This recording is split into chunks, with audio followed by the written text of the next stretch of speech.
ക്യാമറയുള്ള audio ഉണ്ട്. ക്യാമറയുള്ള audio ഉണ്ട്. അവിടുന്ന് വരുന്ന ഔട്ട് എനിക്ക് ഇങ്ങനെ വരുന്നത്.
gentle reminder to keep your phone on silent mode.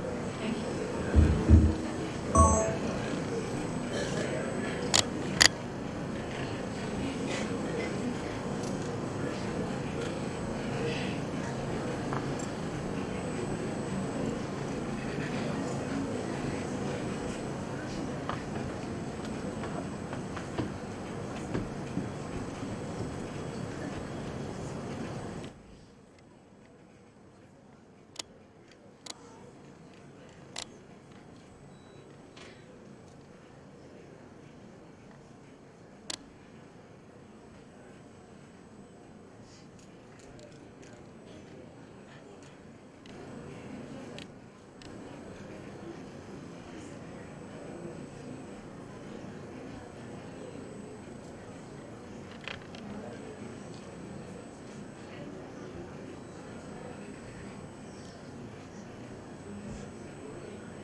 Good morning, all. Today we have come to worship the Lord and give Him thanks for all the good things that He has done in our lives and as an institution. So, may I request all of us to stand together and sing the Praise Him, Bless the Lord, O my soul.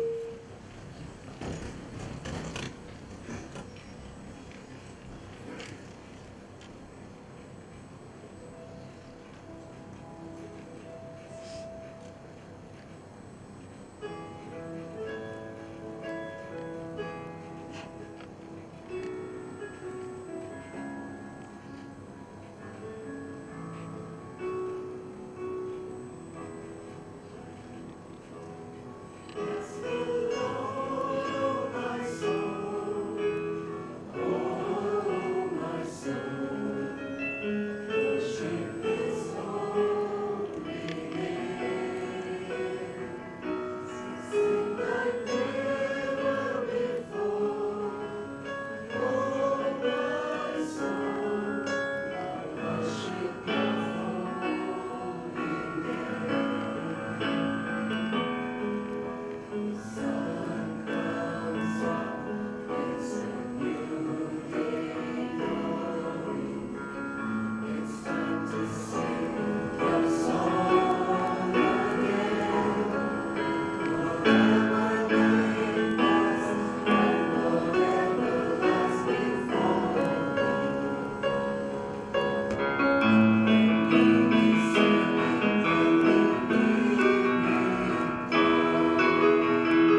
name of the Father, the Son, and the Holy Spirit. As it was in the beginning, is now, and ever shall be, world without end. Lord, our Heavenly Father, we just are gathered here together as a family, looking back at your faithfulness in the past years. When we look back, it gives us strength to look ahead, Lord. And it's an immense gratitude, thankfulness, joy that we look at all what you have done and you have established.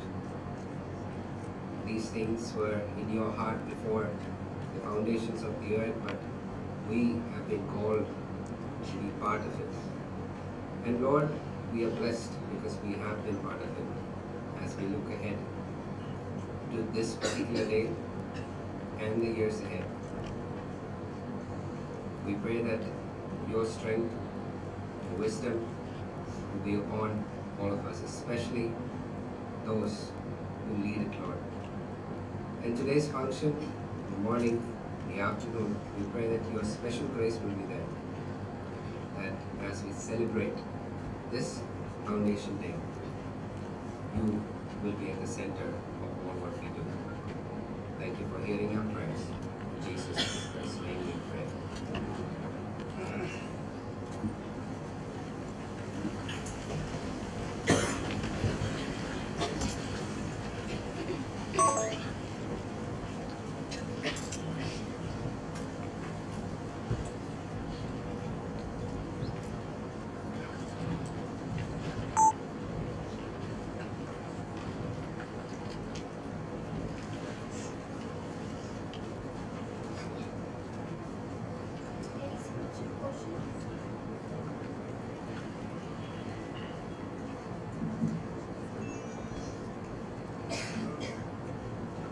Today's scripture portion is taken from the book of Psalms, chapter 145, verses 1 to 10.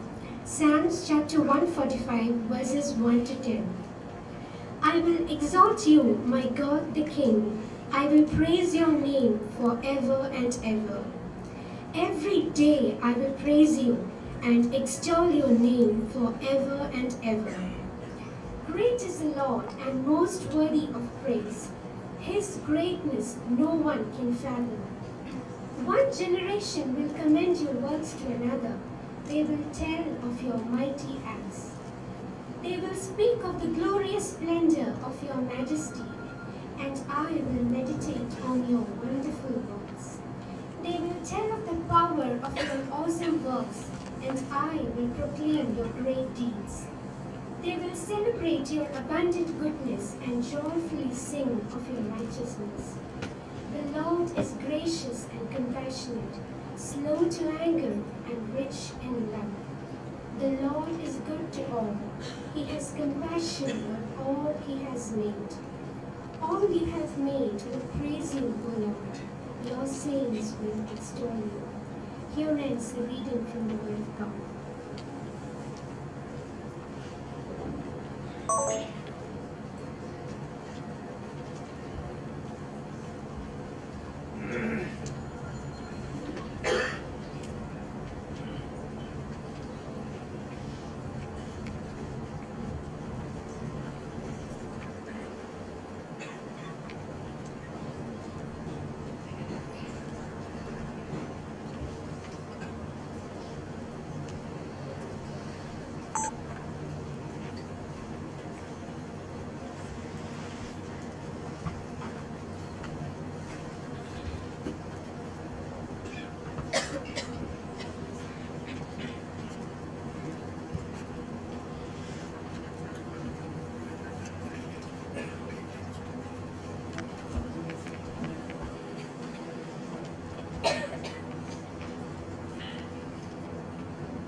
His Holiness Moran Mar Athanasius Johann I, Metropolitan of the Believers Eastern Church.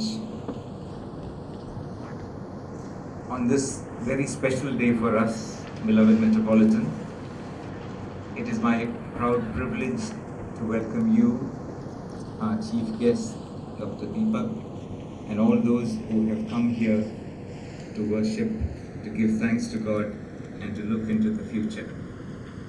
In the year 2010, our beloved Metropolitan, at the time when he was writing quite a lot, wrote a beautiful book named Destined to Soar. He writes about, like a breath of fresh air, called far above this world. The air is clear and we can see again. Talks also about the struggles, the joy and the peace that comes by trusting in the living God. Great book to read. But 17 years before that, 1993, after 10 years of search, and after he had traveled in the north and seen the struggles of our people for 7-8 years, he writes a book by name Living in the Light of Eternity. He compares the contemporary lifestyle then, wonder what it is be like now, with the stark realities as explained by Jesus in the New Testament. And he asked the question, when was the last time your heart broke for people? When was the last time your heart broke for the millions around you? Talks about heart attitudes and about making a difference. This missionary statesman, celebrated author of over 250 books, internationally recognized, renowned speaker, but for us, our founder, our beloved Metropolitan. On this Foundation Day, the 6th one after 5 glorious and blessed years, our beloved Metropolitan, it's our privilege to welcome you to speak to us, challenge us, and tell us what we should do in the next 5 years.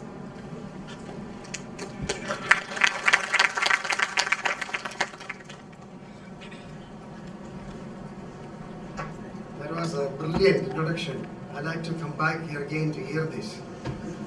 Would you all stand just for a second? Turn to the person next to you, behind you, beside you. Give them a shake hand, give them a hug, or beat them up, pinch their nose. That's whatever you do.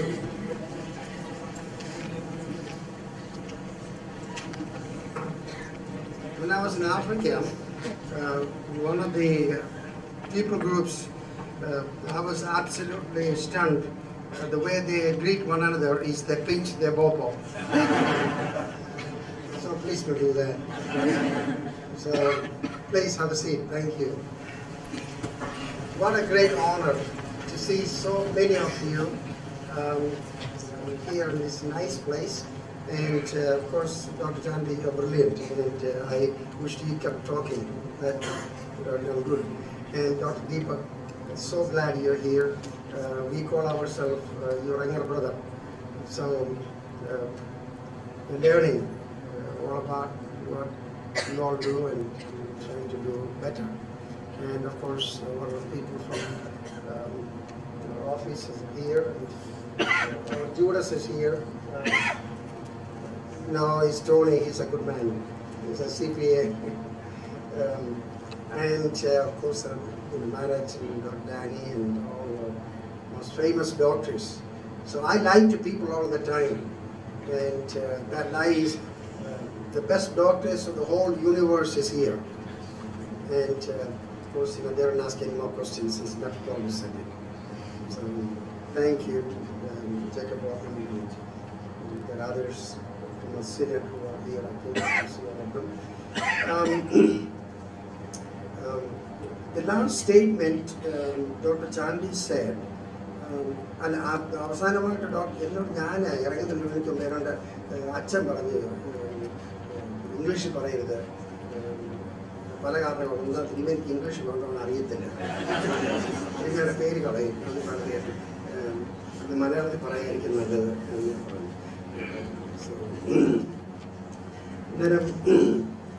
Doctor ചാണ്ടിയുടെ നമ്മളുടെ സംസാരത്തിൻ്റെ അവസാനം പറഞ്ഞ കാര്യം what we must do next 5 years, അടുത്ത 5 വർഷം നമ്മൾ എന്തോ ചെയ്യണം എന്നുള്ള കാര്യം ഉത്തരപ്പുറത്ത് പറയുമെന്ന പറഞ്ഞത്. സോ ഞാൻ ചിന്തിക്കുന്ന അടുത്ത 5 വർഷത്തേക്ക് എന്തോ പറയേണ്ടത്. So anybody here don't understand Malayalam? Everybody understand Malayalam? എല്ലാവർക്കും മലയാളം അറിയാമല്ലോ. ഷുവർ. സ്വതന്ത്രി പോയാലും അതേ ഉള്ള ഭാഷ.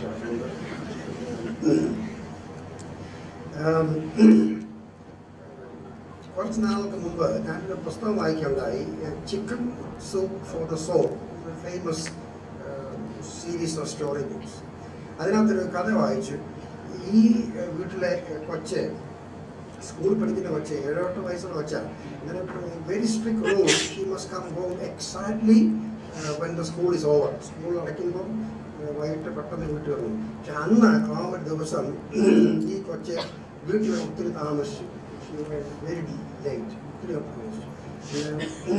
വീട്ടിൽ വന്നപ്പോൾ അമ്മ വഴക്ക് പറഞ്ഞു, നീ എത്ര താമസിച്ചു, എവിടെ പോയിരിക്കുകയായിരുന്നു?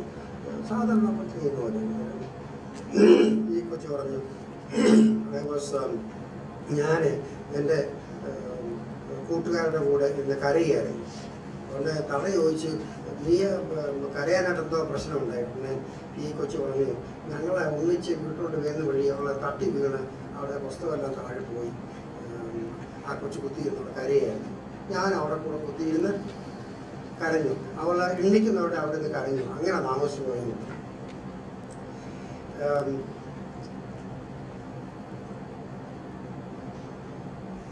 സാറ്റിസ്ഫാക്ഷൻ,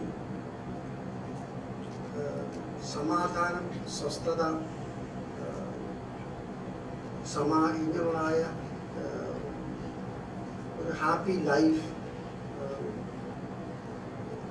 ഇതെല്ലാം നമ്മളെല്ലാം ആഗ്രഹിക്കുന്നതാണ്. ഇപ്പം നിങ്ങളൊക്കെ ചോദിക്കുക, വൈ വർക്ക് ചെയ്യും, നിങ്ങൾ എന്തിനാ ജോലി ചെയ്യുന്നു എന്ന് ചോദിച്ചാൽ നിങ്ങൾ ഒത്തിരി ഉത്തരം പറയാനായിരിക്കും. പക്ഷേ ദ ബോട്ടം ലൈൻ, അവസാനം പറയുന്നത് എന്തിരുന്നേന് എന്താ പറയാനാ, ഇപ്പം എനിക്ക് ഇന്ന് ആഗ്രഹമില്ല, പക്ഷേ ജോലി ജീവിക്കണമെന്നില്ല. ഇച്ചിരൂടെ ഉത്തരം ക്ലിയറായി പറഞ്ഞാൽ ജോലി ചെയ്ത് കിട്ടുന്ന ശമ്പളം കൊണ്ട് കാര്യങ്ങൾ നടക്കണം, പിള്ളേരെ പഠിപ്പിക്കണം, വീട് ന്യായം ചെയ്യണം, ആഹാരം മേടിക്കണം. ആസ് എൻ ഓണസ്റ്റ് ട്രൂത്ത്, അതിനകത്ത് വലിയ എക്സാഗ്രേഷനോ കള്ളത്തരമൊന്നുമില്ല. പക്ഷെങ്കിൽ ഒരു പശുവിനോടോ പോത്തിനോടോ ഒരു കുതിരയോടോ ആ ചോദ്യം ചോദിച്ചാൽ അതൊന്നും ഉത്തരം പറയത്തില്ല. പിച്ചാൽ നുള്ളിയാലും അടിച്ചാലും കുറച്ച് വെള്ളം കാലോട് തൊഴിക്കും. പക്ഷേ അതിനും വർത്താനം പറയാൻ കഴിയുമെങ്കിൽ അതും പറയുന്നത് സെയിം കാര്യമായിരിക്കും.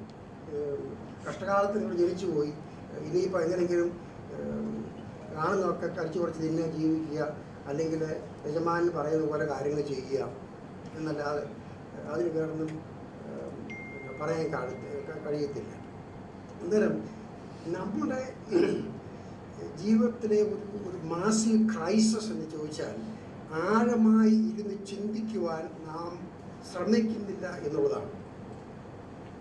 84ാമത്തെ വയസ്സിൽ എൻ്റെ അമ്മ മരിച്ചു. എൻ്റെ അമ്മ മരിച്ചപ്പോൾ വർത്തമാന സഭയിലെ അലക്സാണ്ടർ മെത്രാപ്പോലീത്ത നടക്കാൻ വന്നത് എനിക്കിന്ന് ഓർക്കുന്നുണ്ട്. ഞങ്ങളുടെ അവിടെ പള്ളിയിൽ ആ കുഴി കുഴിച്ച് അമ്മയെ ശവപ്പെട്ടിക്കകത്ത് ആട് വെച്ച് നോക്കിയപ്പോൾ ഞാൻ വിചാരിച്ചു തീർച്ചയായിട്ടും എൻ്റെ അമ്മ വായിച്ചതായ വേദപുസ്തകം കൂടെ കൊണ്ടുപോയി കാണും. കാരണം എൻ്റെ കൊച്ചു കാലം മുതൽ ഒരിക്കലും അമ്മയെ കണ്ടത് എപ്പോൾ കണ്ടാലും ബൈബിൾ കൈ കാണും, വായിച്ചോണ്ട് എന്ന് സമയം വെരി ഡിവൗട്ട്. പക്ഷെങ്കിൽ നോക്കുമ്പം ബൈബിൾ അറിയില്ല. വെച്ച് കണ്ണാടിയുണ്ട്, കാരണം അത് ആർക്കും കൊള്ളത്തില്ല, അതുകൊണ്ട് കണ്ണാടിയുണ്ട്, പക്ഷെ ബൈബിളില്ല. അന്നേരം വിളിയിട്ട് ഒരു കൊച്ചുമോളുടെ മുടച്ചൊന്ന് പോയി. അവൻ പറഞ്ഞു എനിക്ക് എൻ്റെ അമ്മച്ചിയുടെ ബൈബിൾ പോകണമെന്ന് പറഞ്ഞ് അവൻ അത് അടിച്ചുകൊണ്ട് പോയി. മോൻ്റെ ഇന്ത്യ എന്തോ ഞാൻ ഉള്ളേക്കുള്ളതാണ്, അമ്മ അതെങ്കിലും കൊണ്ടുപോട്ടെന്ന് വിചാരിച്ചതാണ്, പക്ഷെ അത് കൊടുത്തയച്ചു. ഇതാണ് നിങ്ങളുടെ സ്റ്റോറി. കൈ കിടക്കുന്ന വാച്ച്, വിവാഹമോതിരം, കാലിപ്പൂവ്, നിങ്ങൾ മേടിച്ചിരിക്കാനായ സിൽക്ക് സാരികളും ഉടുപ്പും, വാങ്ങിയ വണ്ടി, departments. It could be tomorrow, അല്ലെങ്കിൽ അടുത്ത മാസം, അല്ലെങ്കിൽ അടുത്ത വർഷം, അല്ലെങ്കിൽ 100 വർഷത്തിനകം തീർച്ചയായിട്ടും. നിങ്ങൾ ഡോക്ടറാണ്, നിങ്ങൾ ചികിത്സിക്കുന്ന രോഗിയും മരിക്കും, നിങ്ങളും തീരും. This is the end. എന്നാൽ ഇതിനൊക്കെ അപ്പുറമായിട്ട് ഈ എങ്ങനെയെങ്കിലും വല്ലതും കഴിച്ചൊരു വീടും മേടിച്ച് താമസിന് അപ്പുറമായിട്ട് എന്തെങ്കിലും ഉണ്ടോ നമ്മൾ ചിന്തിക്കാത്ത ഒരു മിസ്റ്ററി ജീവിതത്തെ പറ്റി? ഈസിയാണ് പറയാനായിട്ട്. ഇപ്പം എനിക്കറിയാൻ വയ്യ, നമ്മുടെ പണ്ടൊക്കെ നാട്ടിൻ പ്രദേശങ്ങളിൽ കല്യാണം കഴിച്ച മക്കളില്ലെങ്കിൽ കുറച്ച് കഴിയുമ്പം ഈ സ്ത്രീയെ വീട് പുറത്തിറങ്ങത്തില്ല. കാരണം എന്തോ, ഇങ്ങോട്ട് തിരിഞ്ഞാലും വിശേഷം വല്ലതും ഉണ്ട്, വിശേഷം വല്ലതും ഉണ്ട്. ഇംഗ്ലീഷ് പറയും we are born to reproduce. അങ്ങനെയെങ്കിൽ എൻ്റെയും നിൻ്റെയും ജീവിതം കൊണ്ട് what actually is the most sacred thing we can produce in this life?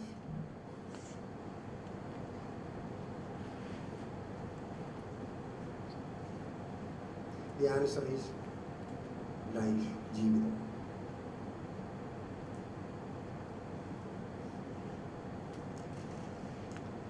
Mother Teresa മരിച്ചപ്പോൾ കൽക്കട്ടയിൽ താമസിച്ച മുറിക്കകത്ത് പോയാൽ ഇപ്പോഴും കാണാം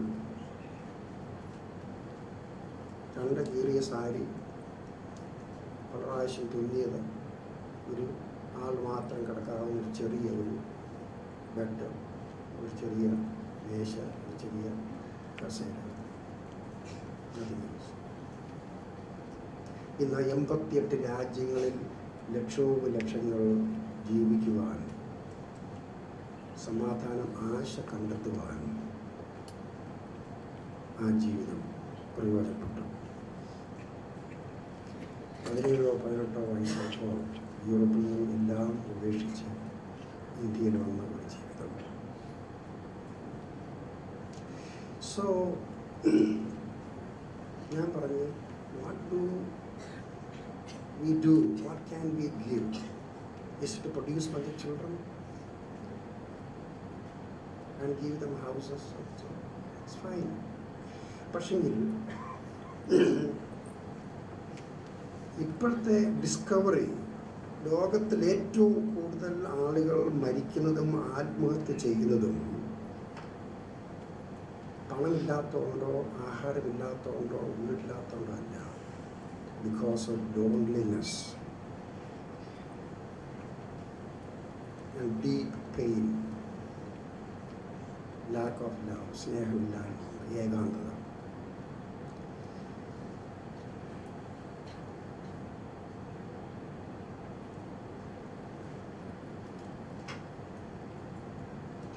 ചില മാസങ്ങൾക്ക് മുമ്പ്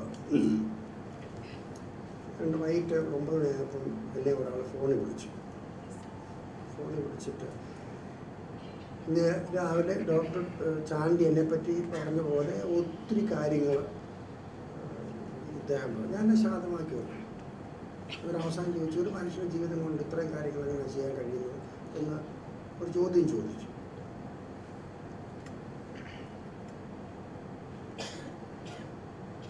ഫോൺ ഹാങ്ങപ്പ് ചെയ്തു. ഞാൻ എൻ്റെ അരനേരം എൻ്റെ മുറിക്കകത്തോട്ടേക്ക് എൻ്റെ ബെഡിൽ ഇരിക്കുക. So I began to think, എന്നെപ്പറ്റി ഇത്രയും കാര്യങ്ങളൊക്കെ പറഞ്ഞു, എല്ലാം സത്യവും. പക്ഷെ ഹൂ ആം ഐ? വാസ്തവത്തിൽ ഞാൻ ആരാ? അതിൻ്റെ റിസൾട്ടായിട്ട് ഞാൻ എഴുതിയൊരു പോയം ബുക്കായി, ഹൂ ആം ഐ. അതിൻ്റെ ഇൻട്രൊഡക്ഷനിൽ ഇങ്ങനെ എഴുതിയിരിക്കുന്നു. ഇത് മലയാളത്തിലല്ല, കുഴപ്പമില്ലല്ലോ. Kindness. There are no words that can give justice to the importance of kindness. Kindness overshadows truth, lies, wars, all forms of evil and values. Think about it. Our very survival depends on kindness of people around us.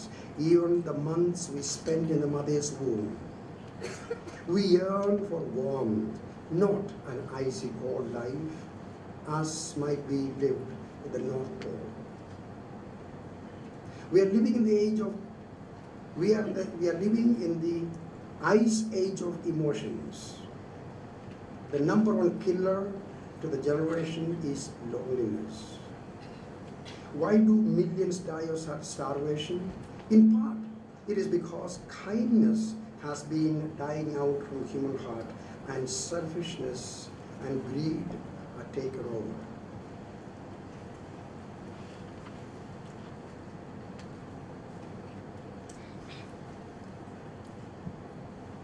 And I go on to talk about one of the top psychologists in the world. As he was dying, somebody asked, what is the greatest discovery you made? ഏറ്റവും വലിയ discovery നിങ്ങൾ കണ്ടുപിടിച്ചെന്താ മനുഷ്യ ജീവിതത്തിൻ്റെ സമാധാനത്തിന്? അദ്ദേഹത്തിൻ്റെ ഉത്തരം, A little more kindness. അന്നേരം എനിക്കിന്ന് നിങ്ങൾ പറയാനുള്ളതായ ഉപദേശം, ഈ അടുത്ത 5 വർഷം, I don't know why 5 years he said, but 5 years ago, നിങ്ങളുടെ വ്യക്തിപരമായ ജീവിതത്തിൽ be a little more kind. Why? Kindness is the seed that you plant in someone to live. So what is kindness means?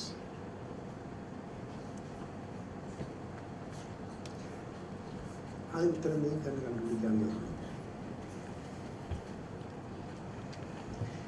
ഒരു പേഷ്യനെ കാണുമ്പോൾ ചിരിക്കാൻ കഴിയില്ല. അവിടെ രോഗത്തിൻ്റെ കാരണം നിങ്ങൾ ചിന്തിക്കുന്ന പോലെ ഫിസിക്കലല്ല, സൈക്കോസൊമാറ്റിക് ആയിരിക്കും. അവർക്ക് ആവശ്യമായിരിക്കുന്നത് കുഴപ്പമില്ല, അമ്മച്ചി രക്ഷപ്പെടും, ഞാൻ കൂടില്ലേ, പേടിക്കണ്ട, ഞങ്ങൾ ബെസ്റ്റ് ഡോക്ടേഴ്സാണ്. അല്ലെങ്കിൽ സമയമുണ്ടെങ്കിൽ അവരുടെ വേദനകളും ദുഃഖങ്ങളും പറയുമ്പോൾ കുറച്ചെങ്കിലും ശ്രദ്ധിക്കുവാൻ കഴിയുന്ന അവിടെ ആരുണ്ടെങ്കിൽ അവർക്ക് ചെയ്തു, നിങ്ങൾ അങ്ങോട്ട് നോക്കട്ടെ, ഞാനായിക്കൂടെ സംസാരിക്കുന്നത്, എത്ര പോലെ ഇത് നോക്കുന്നു അവിടെ നോക്കുന്നു. സോ വീട്ടിൽ ഈ സ്റ്റാർട്ട് ദിസ് അറ്റ് ഹോം. കുഞ്ഞുങ്ങൾ ഇപ്പം ഞങ്ങളുടെ ഈ സ്കൂളിൽ എൻ്റെ അറിവ് ശരിയാണെങ്കിൽ 80 ചെല്ലുവാനും മെഡിക്കൽ ഡോക്ടേഴ്സിൻ്റെ പിള്ളേർ പഠിക്കുന്നുണ്ട്. ഞാൻ പല പ്രാവശ്യം കേട്ട യാഥാർത്ഥ്യം, എൻ്റെ തിരുമേനി ഏറ്റവും ഡിഫിക്കൽട്ട് പിള്ളേർ ഞങ്ങളുടെ സ്കൂളിൽ ഡോക്ടേഴ്സിൻ്റെ മക്കളാണ്. ഞാനൊരു ദിവസം പറയേണ്ടി വന്നു ഒരു ഡോക്ടറോട്, നിങ്ങളിവിടെ 1 കോടി തന്നാലും നിങ്ങളുടെ മക്കളെ പഠിപ്പിക്കുന്നില്ല, കാരണം ശല്യമാണ്. What happen? ആ കുഞ്ഞുങ്ങൾക്ക് ലഭിക്കേണ്ട സ്നേഹവും കൈൻഡ്നെസ്സും അംഗീകാരവും ആലിംഗനവും ലഭിക്കുന്നില്ല എന്നുള്ളതാണ്. നീ ലക്ഷ്യങ്ങളുണ്ടാക്കി വേലക്കാരെ വെച്ച് അതുങ്ങളെ തുണി മാറുവാനും കുളിപ്പിക്കാനും വീട്ടിൽ സ്കൂളിൽ കൊണ്ടുപോകാനും പിക്കപ്പ് ചെയ്യാനും ഈ ഞാൻ റെക്കമെൻഡേഷൻ, എൻ്റെ നെഫി മെഡിസിൻ പഠിക്കുന്നുണ്ട് കോട്ടയത്ത്. അവൻ എന്താ പഠിക്കുന്നത്? MDക്കോ MS. ഞാൻ അവനോട് പറഞ്ഞു, നിൻ്റെ ആയുസിൽ നീ ഒരു മെഡിക്കൽ ഡോക്ടറിനെ കല്യാണം കഴിക്കരുത്. കാരണം എന്തുവാ? നീ അല്ല പ്രസവിക്കാൻ പോകുന്ന, അവളെ പ്രസവിക്കാൻ പോകുന്നത്. ആ കുഞ്ഞുങ്ങൾ വളരുമ്പോൾ അനാഥരായി, ഹൃദയം കഠിനപ്പെട്ടവരായി, ഈ മെറ്റീരിയൽസിന് വേണ്ടി ജീവിച്ച് മരിക്കേണ്ടി വരും. Don't do it. എനിക്ക് മെഡിക്കൽ ഡോക്ടേഴ്സിനുള്ള വിരോധമില്ല കേട്ടോ, എനിക്ക് അങ്ങനെ ചിന്തിക്കരുത്. പക്ഷേങ്കിൽ വാട്ട് ഈസ് ഹാപ്പനിങ് ടുഡേ, നമ്മുടെ കുടുംബങ്ങൾ അമേരിക്കയെ പോലെ തന്നെ ഇന്ന് 60-70% ഡിവോഴ്സ് റേറ്റ് ആയിരിക്കുകയാണ് പല സ്ഥലങ്ങളിലും. എന്തുകൊണ്ടാണ്? അപ്പനും അമ്മയും 2 മക്കളും പിസ്സ കഴിക്കാനായിട്ട് പോയാൽ 4 പേരുടെയും ഈ ആൻഡ്രോയിഡ് ഫോണുണ്ട്, കണ്ടുണ്ടോ നിങ്ങൾ? 4 പേരും ഫുഡ് ഓർഡർ ചെയ്യുന്ന സമയം മുതൽ ഇറങ്ങുന്ന വരെ ഈ അപ്പനും അമ്മയും പിള്ളേരും ഇത് നോക്കിക്കൊണ്ടിരിക്കുക. തമ്മിൽ നോക്കാൻ പോലും കഴിയത്തില്ല. പിസ്സ വരുമ്പോൾ പട്ടിയെങ്കിലും നോക്കും ആഹാരത്തെ, ഇന്ന് പട്ടി പോലും നോക്കത്തില്ല. അവരിത് തപ്പിത്തടഞ്ഞെടുത്ത് തിന്നും, പക്ഷെ നോക്കി നിൽക്കല്ല. നിങ്ങൾ ഡോണ്ട് അണ്ടർ എസ്റ്റിമേറ്റ് മീ. ലോകത്തിൽ അനേക രാജ്യങ്ങൾ യാത്ര മനുഷ്യനാണ് ഞാൻ.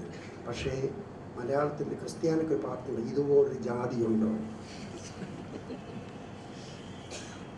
എങ്ങനെയെങ്കിലും പണം സമ്പാദിക്കണം, മറ്റുള്ളവരെ ചൂഷണം ചെയ്യണം, താമസ ജോലിക്ക് വരണം, കുറച്ച് ജോലി ചെയ്യണം, ഇതൊക്കെ മനസ്സിലുള്ളൂ. എന്നാൽ എൻ്റെ മുന്നിൽ കാണുന്ന മനുഷ്യൻ, കാണുന്ന ദൈവം ഞാനാണ് എന്നുള്ള ബോധ്യമില്ലാത്തതുകൊണ്ടാണ് മരുന്നല്ല മനുഷ്യനെ സൗഖ്യമാക്കുന്നത്, കൈൻഡ്നെസ്സാണ്. ഇത് മനസ്സിലാക്കി ഈ അടുത്ത 5 വർഷക്കാലം നമ്മുടെ ഹോസ്പിറ്റലും ഇൻസ്റ്റിറ്റ്യൂഷനും ജോലിക്കാരും എല്ലാവരും ഇവിടെ കടന്നു വന്നാൽ അവരെ മഴ നനയുന്ന പോലെ കൈൻഡ്നെസ് കൊണ്ട് അവരെ നനഞ്ഞ് കുതിർത്ത് ഇവിടുന്ന് പോകും എന്നൊരാണ്ടായാൽ I will be the happiest person. That is my request, and God bless you. And that is the end of my talk.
നീ എന്റെ സംഗീതവും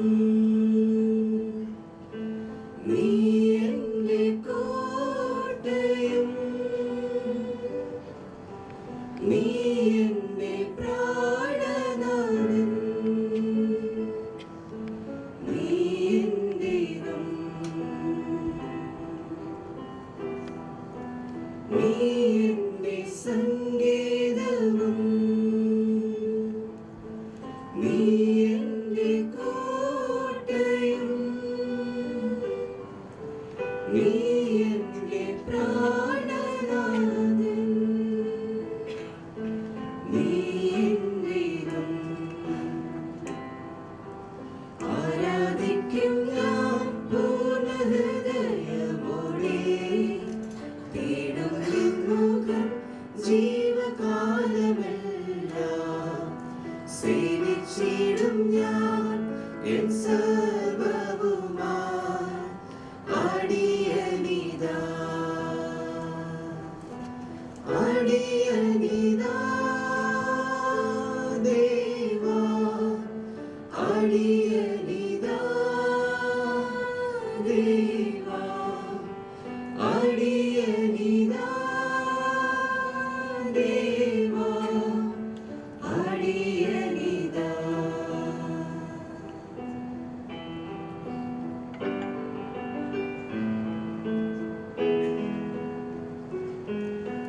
വാഴ്ത്തുന്നു ഞാൻ അത്യുന്നതനെ വാനവും ഭൂമിയും ചമച്ചവനെ വാഴ്ത്തുന്നു ഞാൻ അത്യുന്നതനെ വാനവും ഭൂമിയും ചമച്ചവനെ മഹിമയിൽ പ്രഭുതാൻ മഹത്വത്തിൻ യോഗ്യൻ മാനവും പുകഴ്ചയും യേശുവിന് മഹിമയിൽ പ്രഭുതാൻ മഹത്വത്തിൻ യോഗ്യൻ മാനവും പുകഴ്ചയും യേശുവിന് യേശുനാഥാ നീ എൻ ദൈവം യേശുനാഥാ നീ എൻ ആശ്രയം യേശുനാഥാ നീ എൻ ശൈലവും എന്റെ കോട്ടയും നീ മാത്രമേ എന്റെ കോട്ടയും നീ മാത്രമേ സ്തുതിച്ചിടാം കുമ്പിട്ടാരാധിച്ചിടാം ആരാധിക്കുമ്പോൾ അവദാനം പാടിടാം പൂജിതമാ രക്ഷാനാമം വാഴ്ത്തിപ്പാടാം പദമലരിൽ താഴുവീണു വന്ദിച്ചിടാം ആത്മനാഥ ഞാൻ നിന്നിൽ ചേരണം എൻ മനസ്സിൽ നീടാൽ വാഴേണം ആത്മനാഥ ഞാൻ നിന്നിൽ ചേരണം എൻ മനസ്സിൽ നീടാൽ വാഴേണം.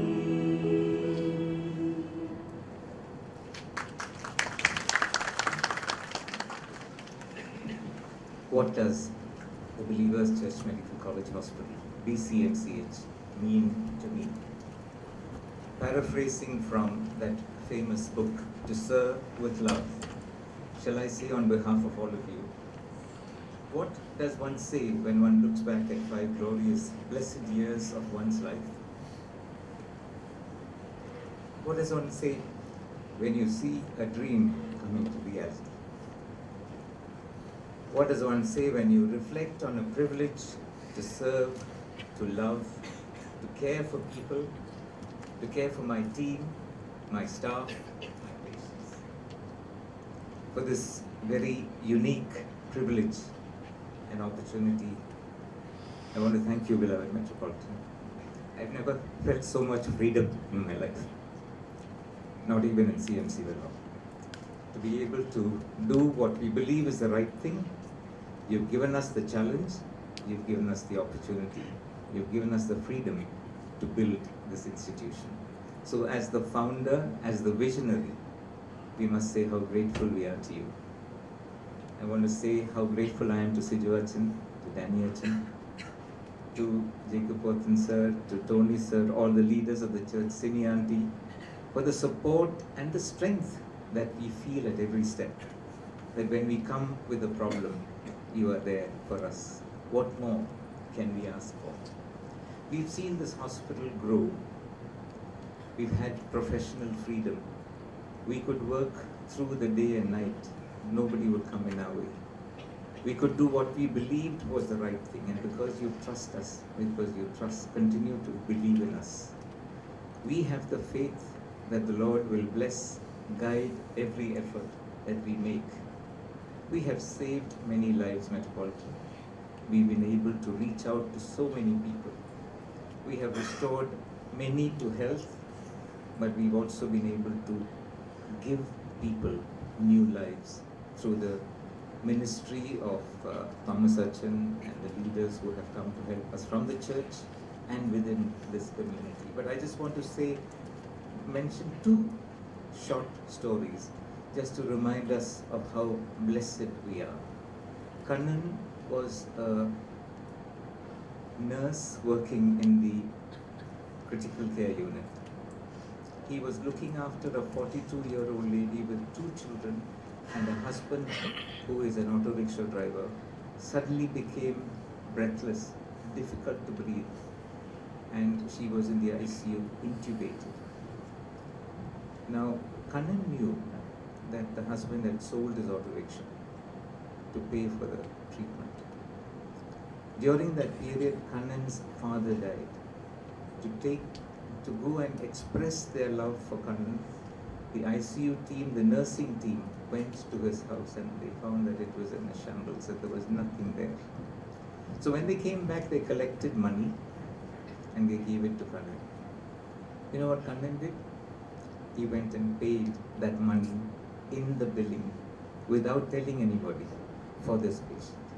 Now that is how we all got to know. Of course, the ripples of love spread. A lot of people got to know, and then the money was collected. Actually, we even got a donation to buy that auto rickshaw back. That family, 4 of them, lived happily. There are many, many stories like this. The other one is the story that Metropolitan knows. This was a 19-year-old lady. For 2 years, she and her husband with a 1-year-old, with a child, They were living on the tracks near Tiruvalla. She suddenly became unconscious and was brought here. And then we, Achan was there, we informed the Metropolitan. And you told the church to pray. And here was a lady at 19 unconscious. Matthew Daniel and the team swung into action and they did the surgery. And I know that during that period through the night, every hour Metropolitan was calling us to find out, saying that I'm praying for her. Metropolitan, she became well. And she is now, they are still working there. In fact, the two exciting things that happened during that time was when she was ready for discharge, we couldn't see the husband, this 20-year-old man. Actually, he had gone back to Tamil Nadu, they were from Tamil Nadu, to collect money to come and pay. And we had already decided that the whole treatment would be free. The other beautiful, so he came back, we made everything free. But the other beautiful thing was this whole group of doctors, nurses, the whole team got together and created a big hamper for this child. And so there was a big celebration in the board. We prayed, but also sent them with all that the child would need when they went back. To me, it was one of those most touching moments during my time. We've seen the College of Nursing come to be.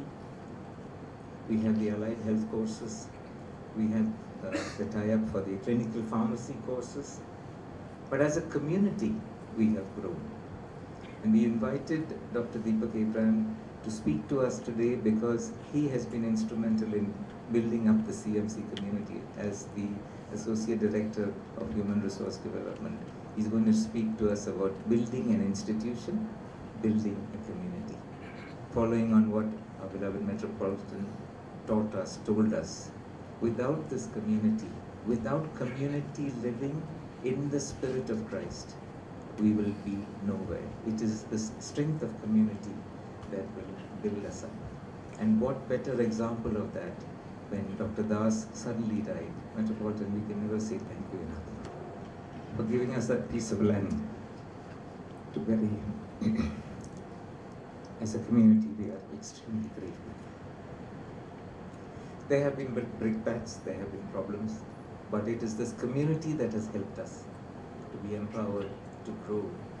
As in Ephesians chapter 4 and verse 32, we read, be kind to one another, forgiving each other, just as Christ Jesus forgave you.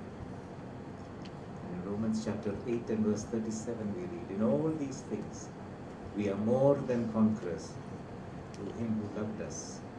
So what does BCMCH means to me? At the moment, it means everything.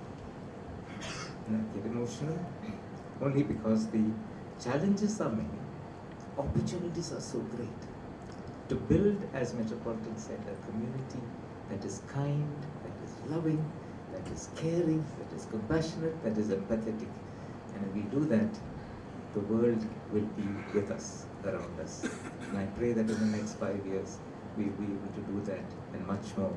And that 500 years later, we will have a community of people living together, praying together, working together, loving together for the glory of God. May I just request all of you to please stand.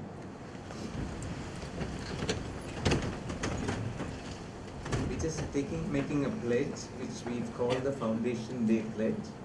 And I request you to say this after me. We, the members of the BCMCH family,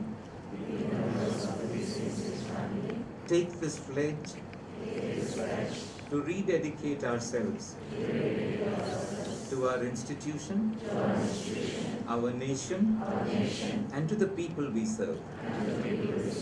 We promise to excel in the care of our patients, to reach out in compassion and empathy. We will work as one big family with commitment and dedication, with love and respect for one another. We will build a home away from home for our patients. As we look to the next 5 years, we will work towards making the Believers Church Medical College Hospital the best in our country. O God our Father, empower us to honor this pledge that we make today. Thank you. Please be seated.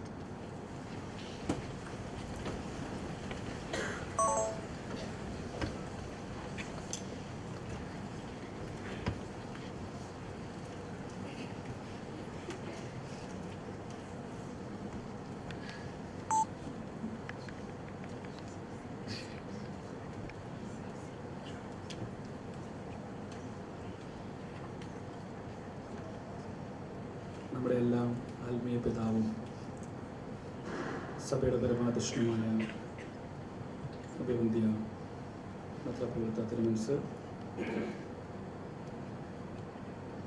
സഭാ secretary reverend father doctor Daniel Johnson, ഈ സ്ഥാപനത്തിൻ്റെ ചാപ്പലനായിരിക്കുന്ന Thomas അച്ഛൻ, doctor George Chandy sir, മറ്റ് വേദിയിലായിരിക്കുന്ന എല്ലാ വിശിഷ്ട വ്യക്തികളും,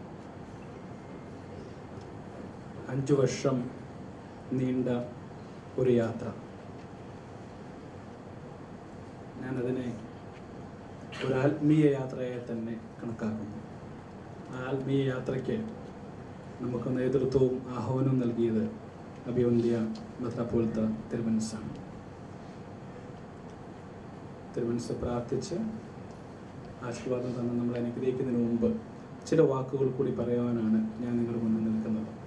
നമ്മളിന്ന് ഈ കാണുന്ന ഈ വലിയ പ്രസ്ഥാനത്തിൻ്റെ പുറകിൽ ഒരുപാട് പേരുടെ കഷ്ടപ്പാടുകളും ഒരുപാട് പേരുടെ ജോലിയും സമയവും ചിന്തയും കഠിനാധ്വാനവും എല്ലാം ഉണ്ട്.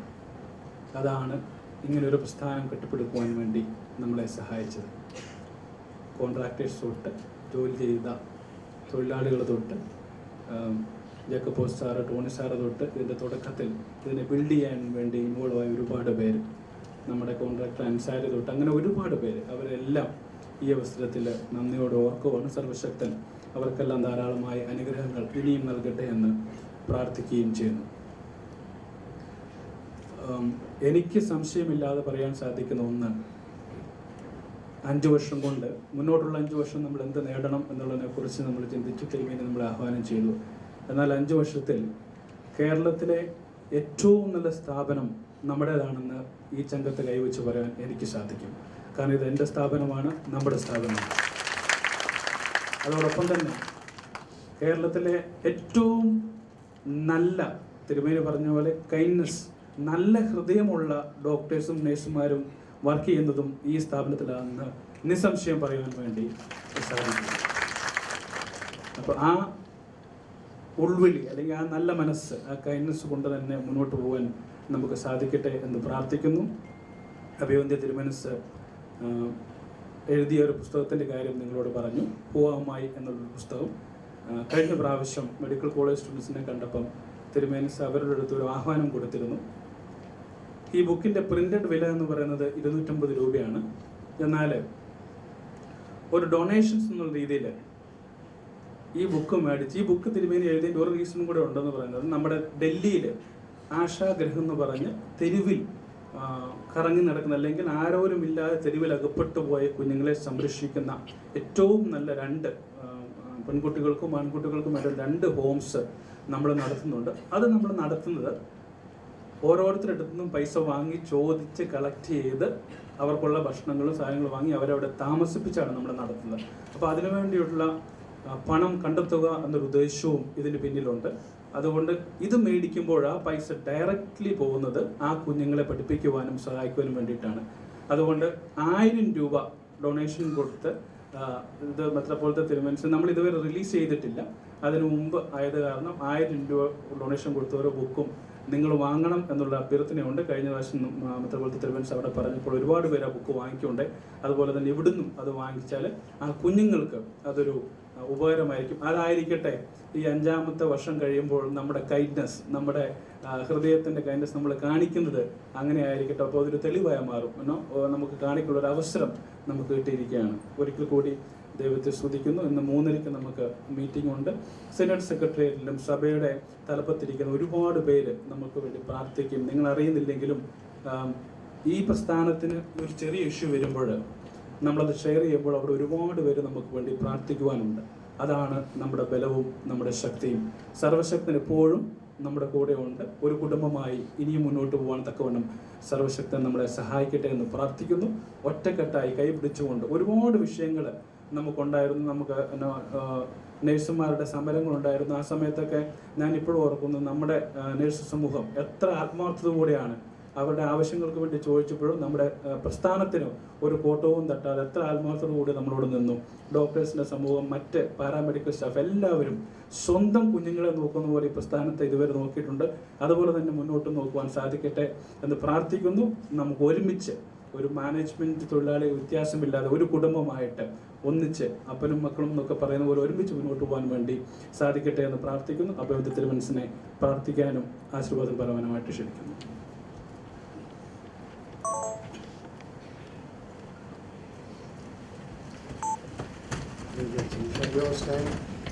It's a good thing to do. എല്ലാവരും അടുത്തേക്ക് നാളിൻ്റെ hold the hand of the person stand next to you. It will be very nice.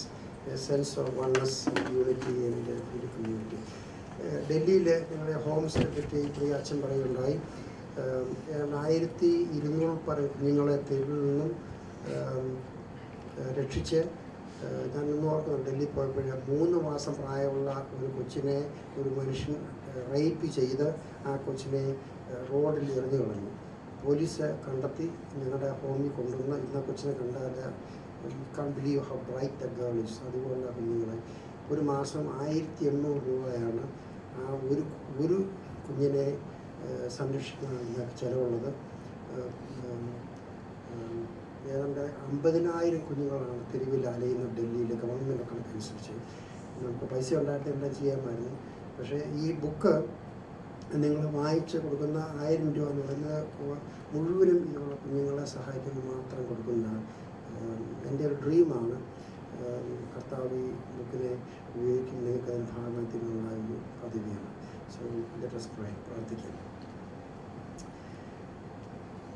God, our Heavenly Father, the Creator of the universe and all of us, there's no one here that can say we are sufficient, able, or we are what we like to be and want to be. We all are sinners, failures. We need your grace and your help. Yet in the midst of our own struggles, you ask us, as you did with Job of old, pray for someone, give help to others, be kind, and I will bless you. Please, I pray that we will learn what means to live our life so that others will live. Thank you for our institution. As I just heard, what a massive blessing it's been to have a group of people, a community that choose to be kind, to smile, to shake hands, to say kind words, to say nothing bad about anyone. Oh God, continue to help us to grow in kindness. And I speak now your peace, your blessings upon all these precious, precious, my brothers and sisters, my family. And I say all this in the name of the Father, the Son, and the Holy Spirit. Amen. Please be seated. നമ്മൾ break ചെയ്യുന്നില്ല. Metropolitan വേറെ programme ഉള്ള കാരണം അങ്ങോട്ട് പോകുന്നു. അടുത്ത നമ്മൾ continue ചെയ്യുന്നു.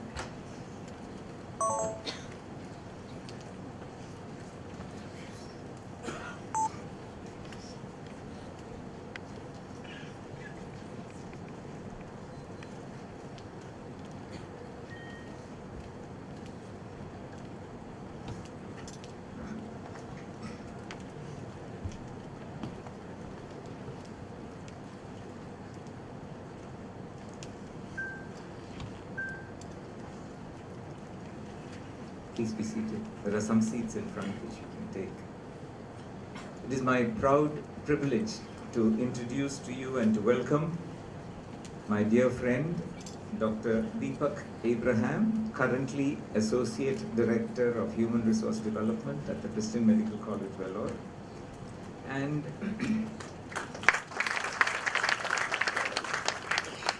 the Professor and Head of the Department of Endocrine Surgery at the Christian Medical College, Vellore. Why did I choose to invite Deepak? There were three reasons, many, but I just mentioned three.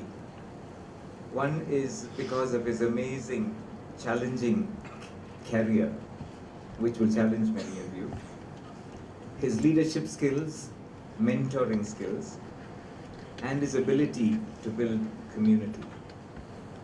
Deepak started his life as a medical student at the Kottayam Medical College, and I think Dr. S. Matthew still calls him my child.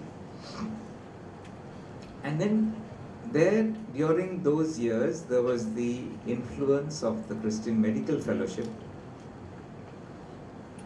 And then he goes and spends 3 years at the Christian Fellowship Hospital in Odinchatra, which was transformational in his case. He went from there to the Christian Medical College, Vellore, where he did his training in postgraduate training in surgery.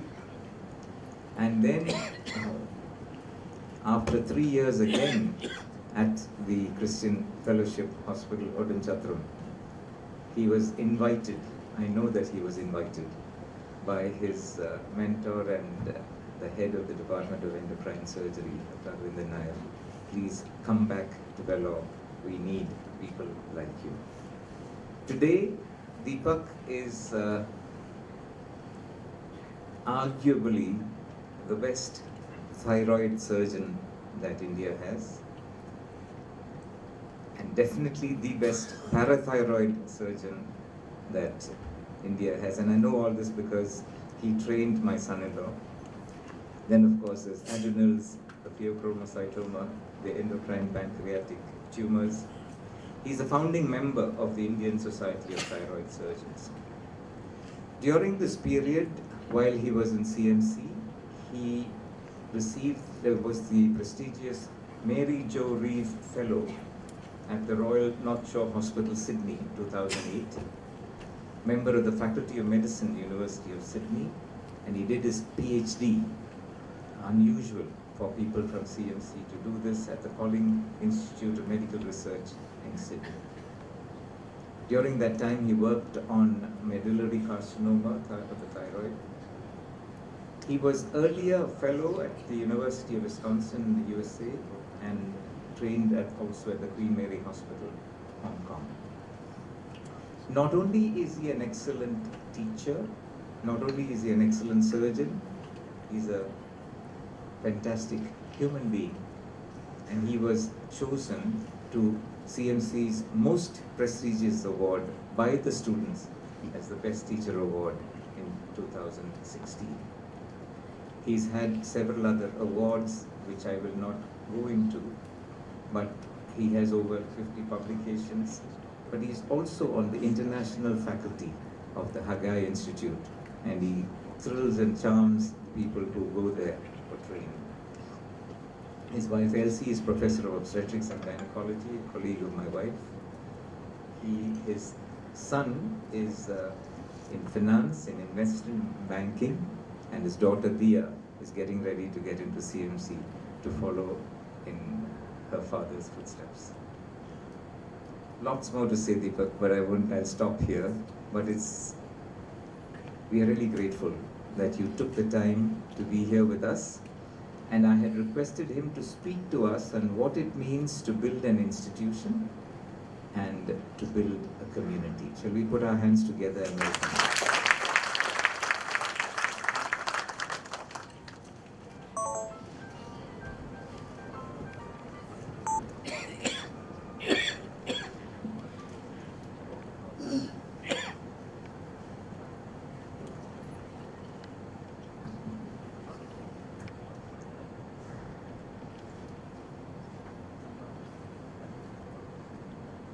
Respected Metropolitan who had to leave, members of the church at the Believers Church, or the leadership of the church, respected faculty.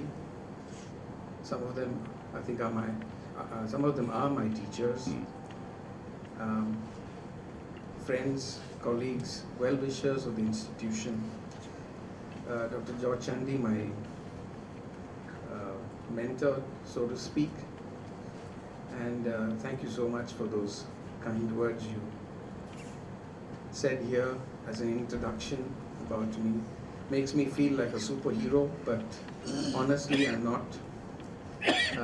I just do what I think I do best, is to actually make people feel wanted and feel at home. And that is possibly the only reason why I was chosen to become a human resource director for CMC.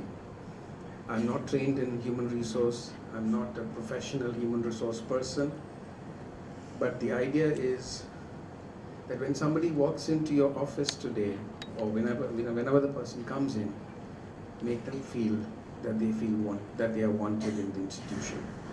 I think a sense of belonging and a sense of being part of one community is the key to make you perform to the best of your ability. I've given a script for this whole oration, but I may go off script primarily because I communicate from experiences and from my own personal stories. And this topic of building an institution, building community, looks like they're two completely separate events happening. Building an institution and building a community may be completely different. But actually looking at it from a different prism or from a different angle, you actually see how closely interlinked they are, that you are people who, as you build the institution, you need a communities around that institution to keep that institution growing. Because it does not happen otherwise. Otherwise, over a period of time, it will peter down. I'll tell you the story about CMC. We are 120 years old. And as this institution celebrates their 6th foundation day, 5 years of existence, I bring greetings from an institution which has just celebrated 100 years of medical education last year and 120 years of existence as a hospital. But what kept this institution going for 120 years? Normally, the life of an institution in terms of vision is about 40 years. Over that period of time, the vision and the mission change. That's the story of Yale, that's the story of Harvard, that's the story of Mayo Clinic. They all started as Christian institutions, but over a period of time, changed their course to become centers of excellence, but taken out their Christian flavor. And hence, they've changed direction. CMC is one institution which has actually not gone that route, because we continue to respond and continue to consciously keep that single vision statement or our motto, not to be ministered unto but to minister. So building an institution is a topic which is close to my heart. And I think that's primarily because of an inbuilt trait of being a people person, not because of any qualities. But it's just not because of any achievements, but because of a single quality of being able to feel, relate to another human being. I was fortunate that in my 26 plus years post MBBS, when I finished in 1993, I spent my life only in 2 institutions. One was Christian Fellowship Hospital, Ottinchantram, which was my choice to go there. The second was CMC Vellore, because that was my response to my own calling. Why did I choose to go to an institution like that?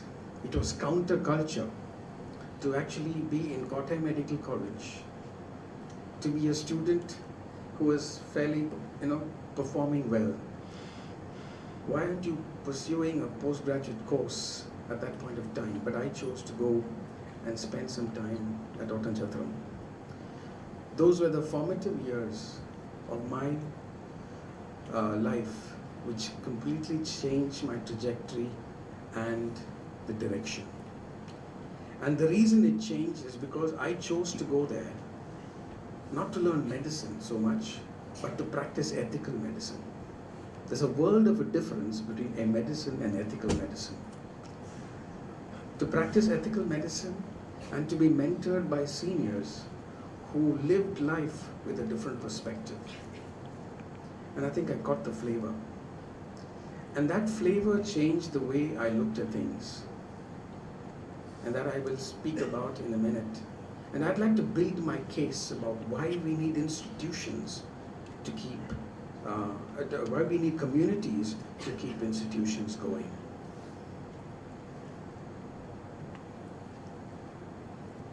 The second institution I spent the rest of my life, which is 20 years, close to 20 years, is CMC Vellore.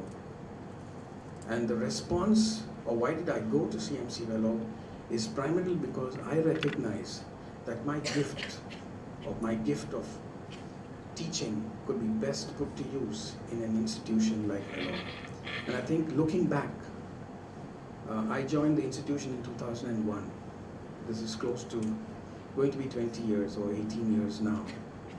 That in that period of time, if I look back, and I have to say, or I've been given a choice that I'd like, you could choose which way you want to go.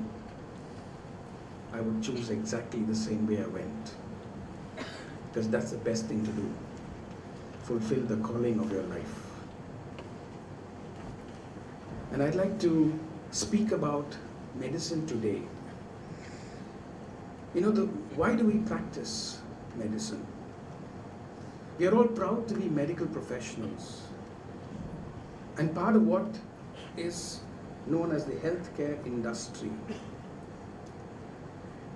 I have a problem with that. I have a problem with the word industry.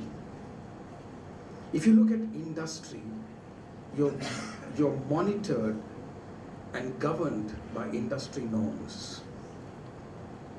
And what is most paramount in an industry is the bottom line of the spreadsheet. And so if the bottom line in the spreadsheet becomes the most important issue in an institution, we've lost it from a medical institution's perspective. Because what defines success, what drives administrators to calculate the value of a healthcare provider is the revenue generated, patients seen, operations done, procedures performed, etc. But things that can be counted need not count. Things that cannot be counted, count.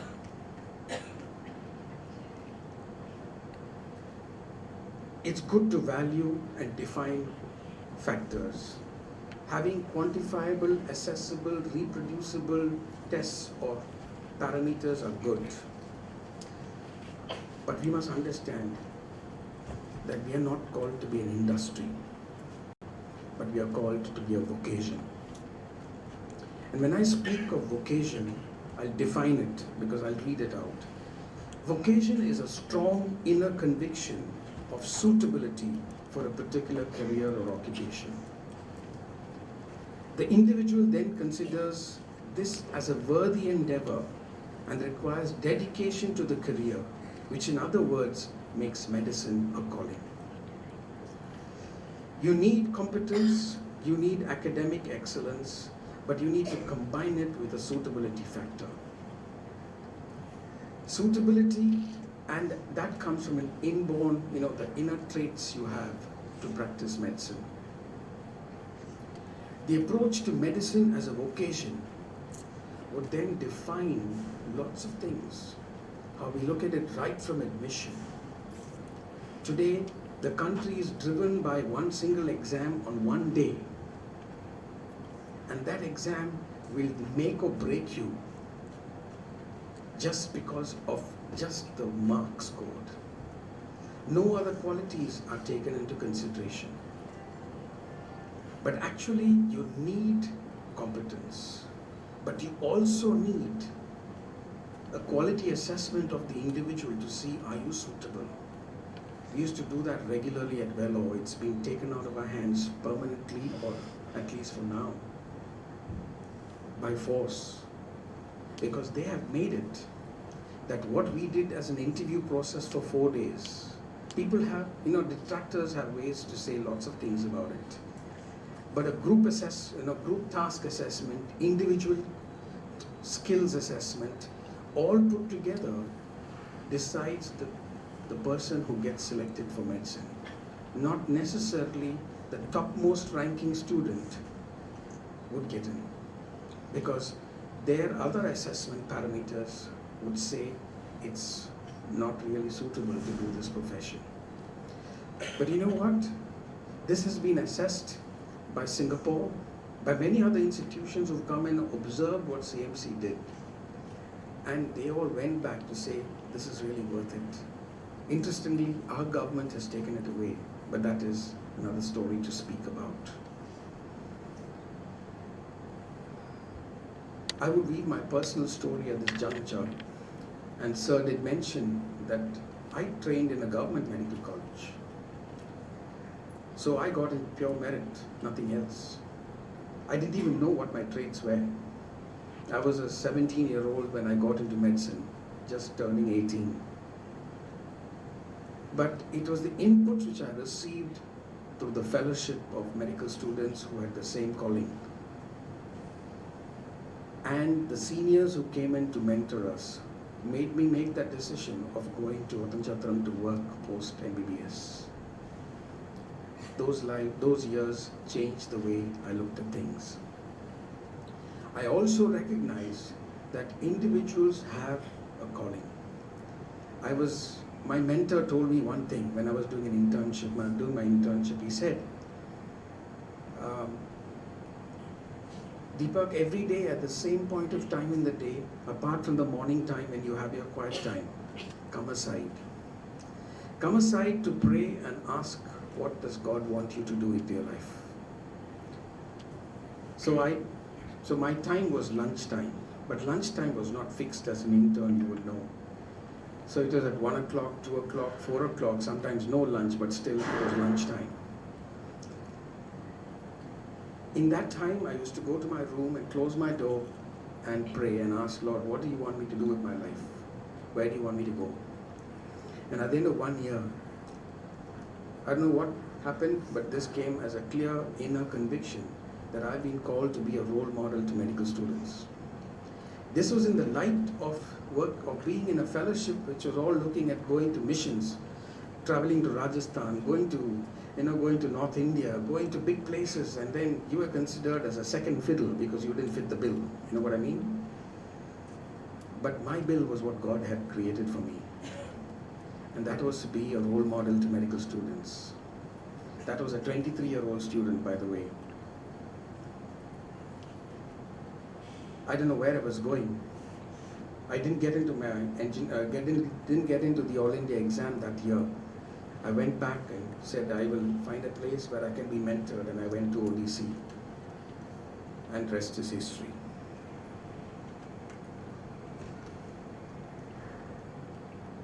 When medicine is practiced with dedication, with the conviction of a calling and a vocation, then all of what the industry standards need to be met will be met. Because you are there with gusto. You give off your best. You give off your best because you believe that what you're doing is you're making a difference in people's lives.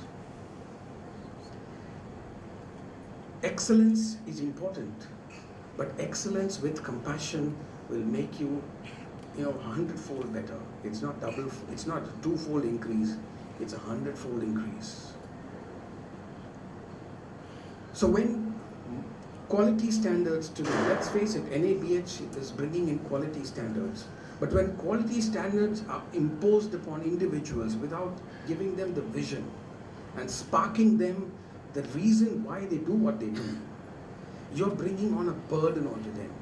Because then they are only working to fulfill and create those, whatever they need to do to fulfill those parameters.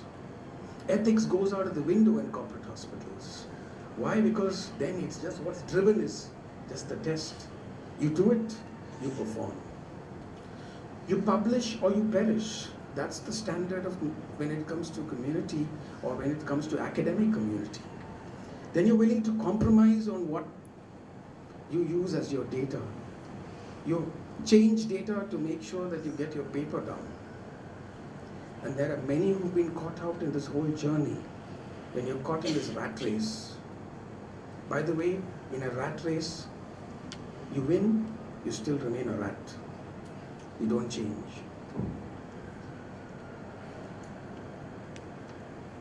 So as a result of that response to the higher calling, excellence is a byproduct.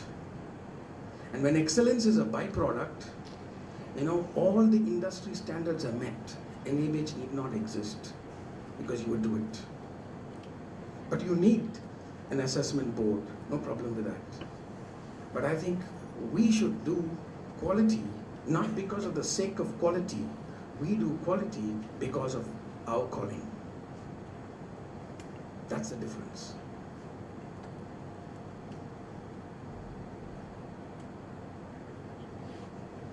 And I'd like to differentiate excellence in two ways. One is doing excellently well. Doing excellently well is an activity. It's driven by numbers. It's driven by publications. It's driven by the rank. It's driven by becoming number one. Sadly, but truly, only one person can become number one. As opposed to doing excellently well, there's another quality of being excellent. Being excellent is an attitude.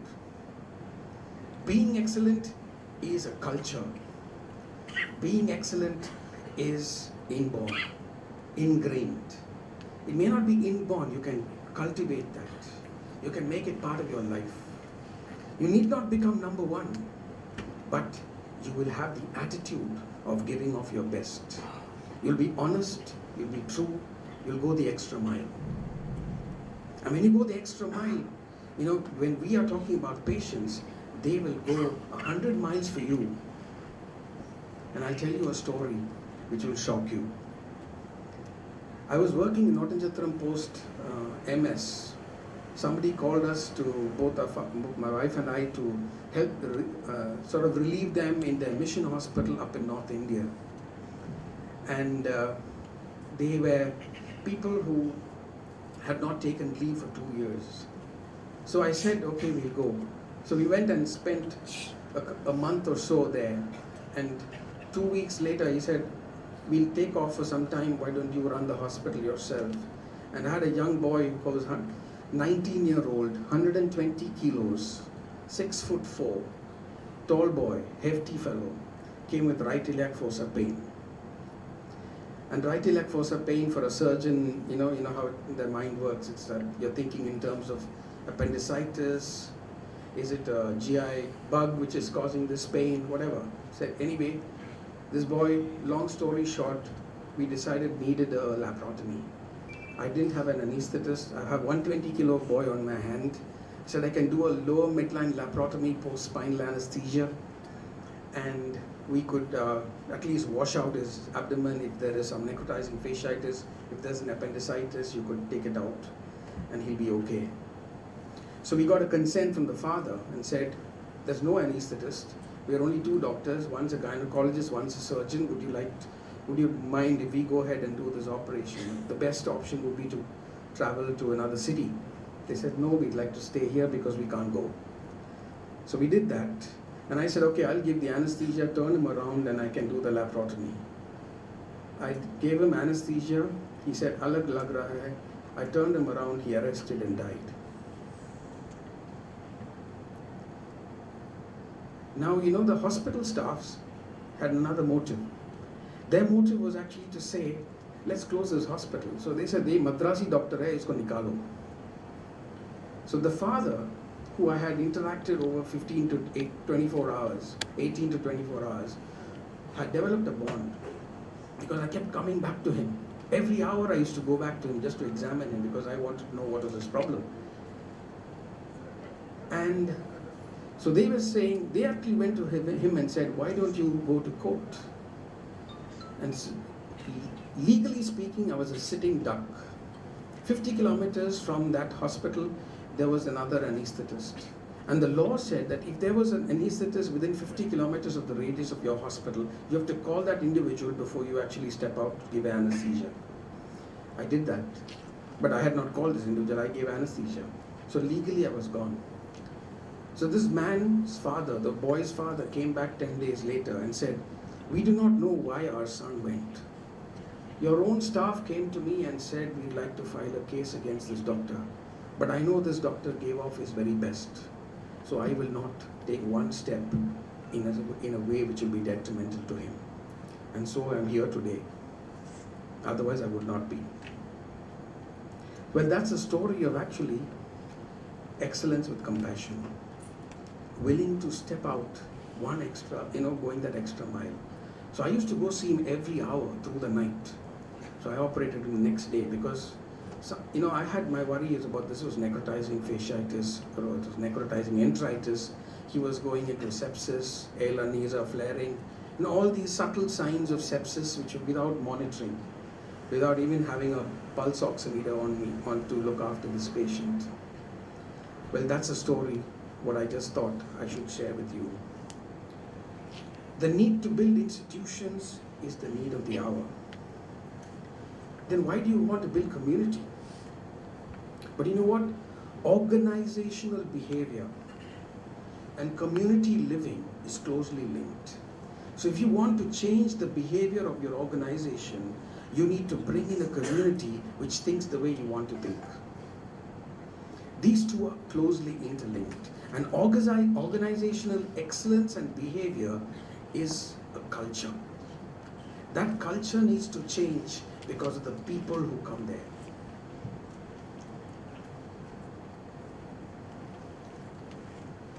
Let's face it, the world does not think the way I just said.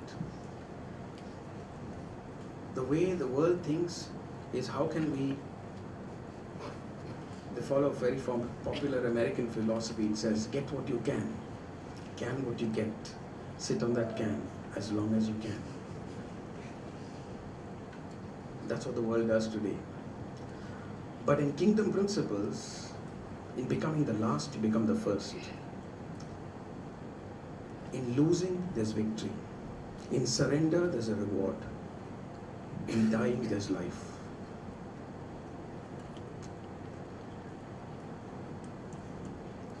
Honestly, I do not know what my salary is at the end of the month. Because I just have to have my needs met. I don't work because of an end product which is money. The Metropolitan said that. But that's what drives people. But I occasionally have to go back to check I have enough to make sure I make my needs met. So I think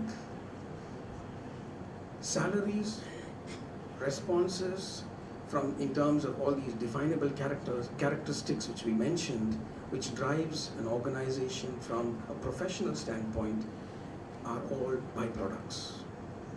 It's the inner culture which needs to change. And so we as a community are called to be the counterculture, so to speak. Not the culture, but the counterculture.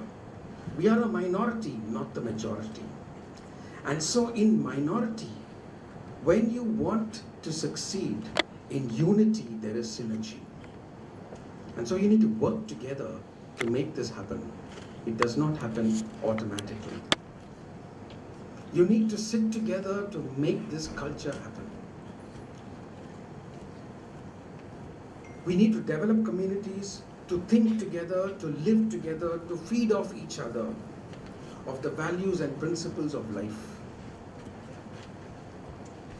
A rough ballpark figure in Pareto principle is 20% of your individuals or your staff are sold to your vision, 80% will follow. If 20% are sold to your vision, 80% will follow. So for the key to make this happen is to have the platforms for the 80% to follow. And we need to create opportunities. To quote one of my mentors, and I'll read this, in healthcare leadership. He wrote to me, actually sent it as a WhatsApp message. I've taken the liberty to quote him. I haven't even asked him, but I'm putting it here to say it's a quote. It's not mine. It says, organizations may be started on the edifice of high ideals and noble purposes, but it is sustained by the fabric of community. There is a community of people who form the staff and their families who weave the culture of happiness around the organization.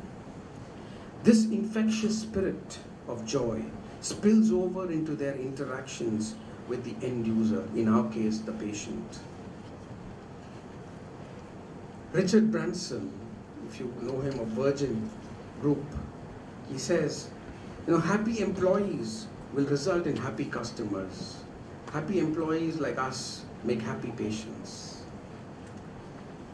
Community is not built by the metrics of work and accomplishments, but by events, celebrations, interactions that help people bond together.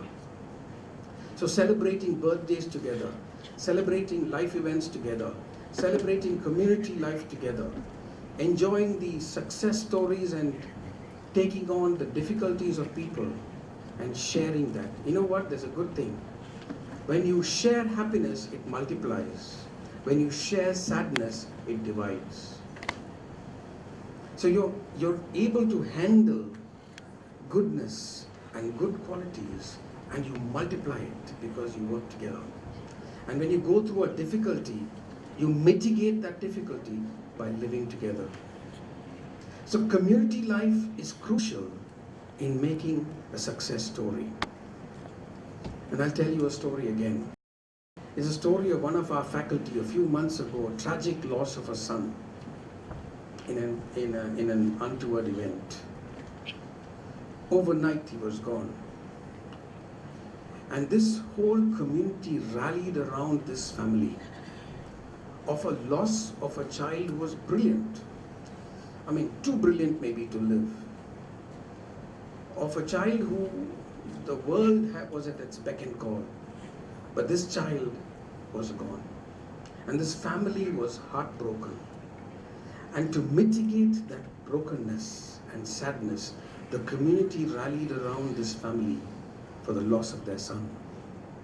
But it's in this rallying around where community comes around individuals when they go through their difficulties and sadness. It is not if, it is when. Because the Bible says it is when. When you face persecution, when you face difficulties, not if, we all will. And so in facing difficulties, if we are able to actually make a difference, so you can multiply happiness and you can divide sorrows when you have community life together. So we need to carry the work, the spirit of home into our workplaces. It's the other way. You normally carry your work into your homes. That's what happens today. You have deadlines to meet, publications to finish, you have to sit down. My promotion won't happen in the next month if I don't get my publication. I'm looking for a journal who will get me in quickly. Then you go to a predatory journal. This is the story of most faculty. Because, it's publish or you perish.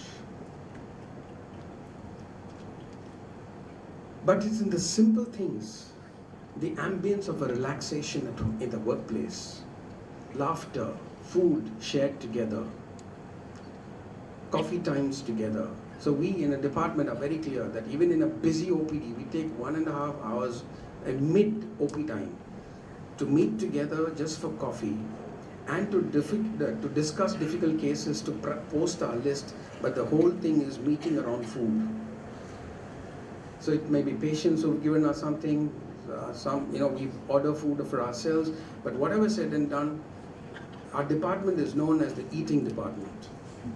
But the eating department is not to become unhealthy, but it is actually just bonding. So I'll bring in another concept which is actually catching the world today. That's called work-life integration.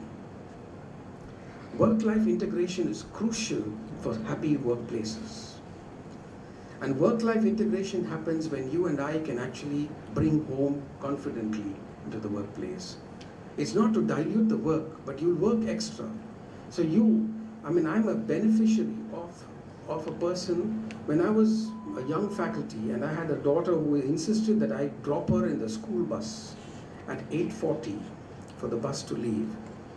On theatre days, my boss used to say, I will take care of the first case, you take care of your daughter, you sort out the rest of the day. When the prerogative of the consultant or the head of department to post the list, he would say, let the junior most person do the first case and the last case. I'll do all the other cases in between. If the surgeons in between here will know what I'm saying. So the scrub list was in such a way that the junior most person was off the morning so that he could go and drop his daughter on the bus. That is bringing home into the workplace. But that doesn't mean I don't do work. So you can look at it from a perspective of punching in and saying, I will not there at 8 o'clock. So by quality standards, I'm down. By NABH, I'm absent. But actually, I'm present. I've done more because I have given 100% to my boss because he gave me this leeway of saying I'm willing to let him go. And today I make sure that when I've reached that position of being a boss, I make sure that my juniors also have the leeway and the freedom to choose when they have to go away for something very important. But that doesn't mean we take away work from there. I know it's hot. I know it's time to stop. But I'd like to I've actually weaved in stories. So the script is very, very sort of Kurt-like. Doesn't bring in what I wanted to say, but you must catch the infectious disease which I have. And that infectious disease is be a person who's willing to make other people feel good. Feel good at the workplace. It's not to boast about something. It's about actually the quality we need in medicine today. In conclusion, the story and success of institutions and organizations is built on the fabric of community. We should know each other's kids. We should know where they are. We should know what our wife is going through. We need to our spouses are going through. The problems we face, the homes we are.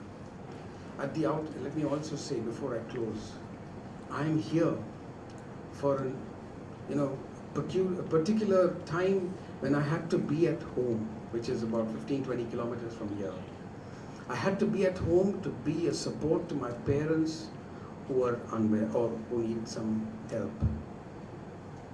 So if under ordinary circumstances I would not be at this meeting because we had an important administrative meeting back home, and I accepted this offer of coming to this oration only because for these days I was locked in at home. But I had a department who was letting me go. I have a department who said, please go ahead and do what you need. So there's a lot of things happening in the background to make things happen here. Not only that, my dad had to travel back to Vellore for his particular treatment. My mom couldn't live alone, so I had to come and stay with her. So you can see in the background of this whole thing, the fabric of community was weaving together to make this happen. And in this age of social media and forwards, you know, I would like to place this in record that I'm here because, not because of this event, but because of a home event which locked me in. And hence, I was here.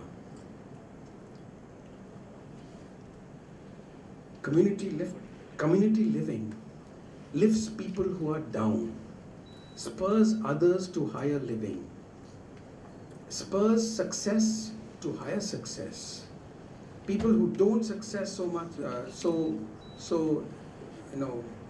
quantified, not in a high manner or do not do so well, would be spurred to take on that a little more.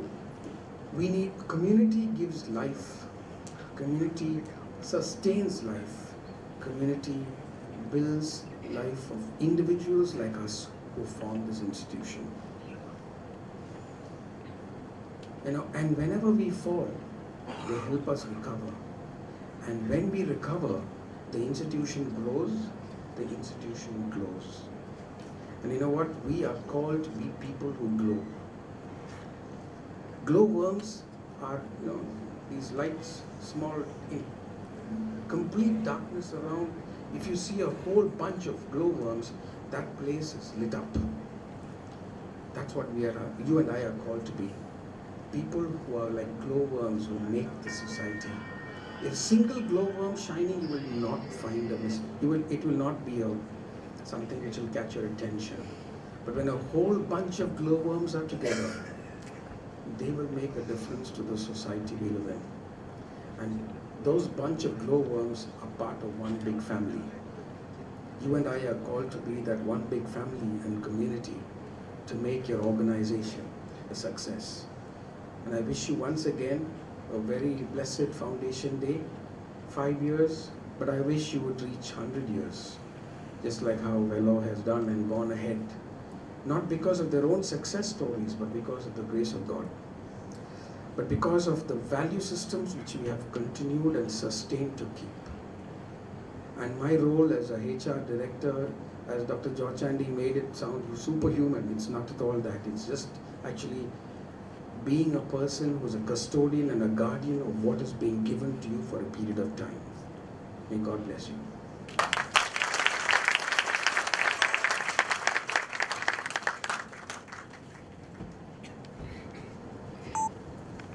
Dr. Deepak Abraham, thank you so much for that inspiring message, and thank you for teaching us, telling us what it is to build an institution, to build a community, teaching us to grow and to glow. We will remember that. Don't be surprised if you get an invitation in the next few days to be the director of this hospital and institute. May I request the hospital chairman, Reverend C.J. Pantamalli, Dr. Mohan Varghese, Dr. A.S. Matthew, and Dr. Samuel Chittaranjan to please come on stage. The four of them represent four beautiful aspects of what Deepak is, and we want to especially thank you, Deepak, for being a great teacher, for being a great role model, for being a people's person. And because you are the best thyroid, parathyroid surgeon in the country, I will request your senior teacher, Professor A.S. Matthew, to please give you a small token of our appreciation.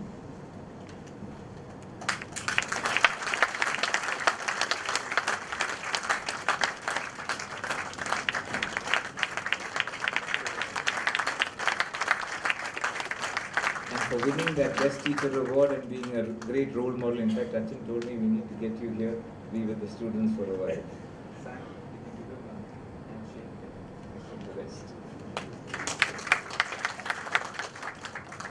And because surgery has grown and we have this fantastic surgical endocrine department and all the rest of it, and one of our senior most surgeons in the country, Dr. Professor Mohan Varghese, will give you a citation.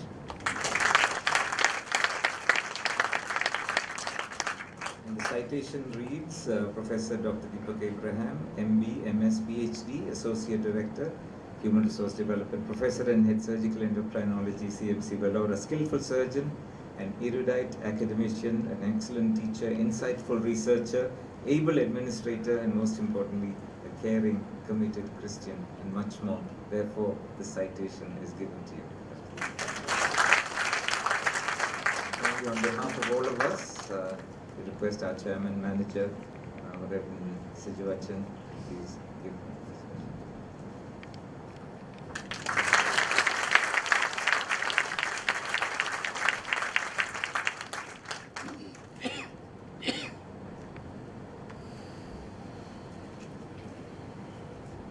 Thank you all for coming. I know your patients are waiting, and thank you so much for being here. It was a special time, and I want to say how grateful I am to each one of you for having made this dream come true.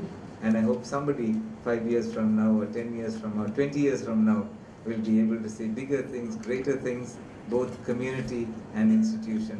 Thank you very, very much. I'm grateful to each one of you. We meet at 3:30 in the evening. Kevin, you need to make sure you meet your teacher. Kevin is Dr. John K. John's son, who was our best outgoing, one of our best students we've had in CMC. He's here with us, you know. 3:30 in the evening. So right now, when you have time, please go for a walk through memory lane. In the courtyard, people have worked for several days getting pictures, photographs, and it's there for you to see on the growth of the institution over the last 5 years. Following that, patients and relatives who've come, we'll just show them around the campus and the institution. 3:30 is the big event of the public meeting and the awards ceremony that we have, and I hope it is in our auditorium, in the Medical College auditorium, 4th floor, Medical College auditorium, or 3:30, and request all of you to come, and also to bring all your teammates. I request Thomas Achan to please close with a word of prayer.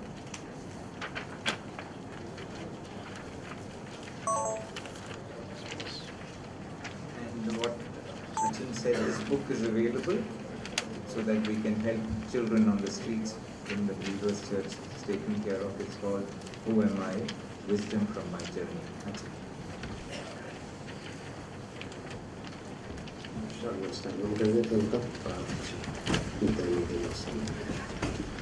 സർവശക്തമായ ദൈവമേ, ഞങ്ങളെ വാഴ്ത്തുന്നു, സ്തുതിക്കുന്നു. അങ്ങ് കഴിഞ്ഞ 5 വർഷക്കാലം ചെയ്ത എല്ലാ ഉപകാരങ്ങൾക്കും നന്ദി. It is because of you and you alone. We give you all glory, honor and praise to you, Lord, because you are our God. കഴിഞ്ഞ കാലങ്ങളിൽ ഞങ്ങളുടെ പിതാക്കന്മാരുടെ ദൈവമാണ്. ഇന്നും ഞങ്ങളുടെ കൂടെ നടത്തുന്ന ദൈവം, നാളെയും ഞങ്ങളുടെ ദൈവമായിരിക്കും. ഇനിയും 3 മണിക്ക് നടക്കുവാൻ പോകുന്നതായിട്ടുള്ള ആഘോഷങ്ങൾ ദൈവങ്ങളുടെ സാന്നിധ്യം ഉണ്ടായിരിക്കുന്നു. ഇന്നത്തെ ദിവസം ദൈവത്തിൻ്റെ സാന്നിധ്യങ്ങളോടൊപ്പം ഇന്നത്തെ OPD, ഇന്നത്തെ സർജറി, സകല കാര്യങ്ങളുണ്ടായിരിക്കുന്നു. പ്രാർത്ഥനയുടെ സ്തോത്രം യേശു ക്രിസ്തുവിന്റെ നാമത്തിൽ തന്നെ.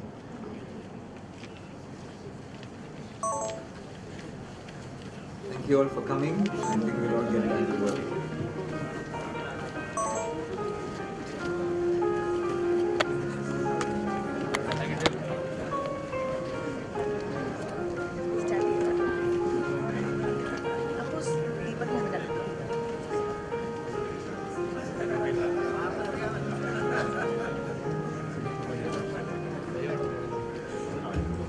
Every day the world gets a little bit harder now. Every night I try to ease the pain. And all the time I try to get a little bit further now. Through the wind and the rain. Every day the world gets a little more broken. Sometimes the darkness drowns the light. Only by your grace I'm so happy I've woken up. Now I praise your name. 'Cause you never